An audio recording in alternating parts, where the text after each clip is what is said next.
ვალგუსური დეფორმაცია. კოჭი ტრიალდება შიგნით, ქუსლი გადის გარეთ. ჰიპერპრონაცია. ტერფი მთლიანად ტრიალდება შიგნით. თაღი შემცირებული ან არ ისახება. ნაწილობრივი ან კომბინირებული ბრტყელტერფიანობა. გამოიყენება ინდივიდუალური სუპინატორი.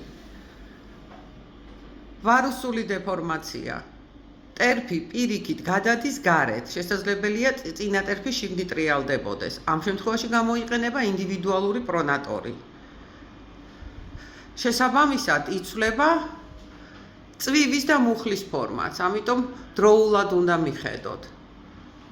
მაღალი თაღი, ეს ცალკე პრობლემაა, ამ შემთხვევაში გამოიყენება ინდივიდუალური კორექტორი და რა თქმა უნდა სპეციალური ვარჯიშები, რომ დავიცვათ ტერფი მიკროტრამვებისგან და აქედან გამოწვეული სხვადასხვა გართულებებისგან, დაღლა ტკივილი, სიმძიმის შეგრძნება, მუხლის, წვივის, წელის ტკივილი.